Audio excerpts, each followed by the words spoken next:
নমস্কার, সকলকে জয়গুরু জানাই। পরম প্রেমময় শ্রী শ্রী ঠাকুর অনুকূল চাঁদের অনুস্মৃতি গ্রন্থ থেকে কিছু অংশ পাঠ করছি। দক্ষিণাতেই দক্ষ করে সুফল আনে কর্মে, দৈনন্দিন করা যদি বিনিয়ে চলে ধর্মে। ঠাকুর এই বাণীটিতে বলছেন যে দক্ষিণাতেই দক্ষ করে।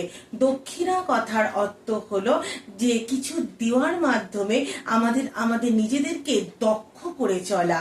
আমরা এই যে দক্ষিণা, এটা এই শব্দটা আমাদের সাথে অতপ্রতভাবে জড়িত, কারণ আমরা বিশেষভাবে দক্ষিণা বলতে বুঝি যে যখন আমাদের বাড়িতে লক্ষ্মী পুজো, কালী পুজো বা সরস্বতী পুজো হয়, তখন আমরা ব্রাহ্মণকে কিছু দক্ষিণা অর্থাৎ টাকা দিই। তো শুধু এটাকেই কিন্তু দক্ষিণা বলে না, ঠাকুর বলছেন দক্ষিণাতে দক্ষ করে সুফল আনে কর্মে, অর্থাৎ কিছু দেওয়ার প্রবণতা। শুধুমাত্র কোনো একটা বিশেষ দিনে আমাদের কোনো পুজোর যে অর্ঘ্য, সেটাকে দিলেই কিন্তু দক্ষিণা দেওয়া হয় না, কারণ আমাদের আশেপাশে আমাদের জীবন চলনার পথে আমরা অনেক মানুষকে পাই যাদের কিছু প্রয়োজন আছে। আমরা আমাদের সামর্থ্য মতে তাদেরকে সাহায্য করব, এবং এই সাহায্যটাকে ঠাকুর বলছেন দক্ষিণা, অর্থাৎ আমি তাকে কিছু দিচ্ছি। বা এই যে দেওয়ার যে দক্ষতা, আমরা কিন্তু অনেক মানুষের অনেক টাকা পয়সা আছে, অনেক প্রতিপত্তি আছে, কিন্তু সে অপরকে সাহায্য করতে পারে না, কারণ এই যে দেওয়ার প্রবণতা বা এই যে দেওয়ার একটা আনন্দ, সেটা সবাই উপভোগ করতে পারে না ঈশ্বরের আশীর্বাদ ছাড়া।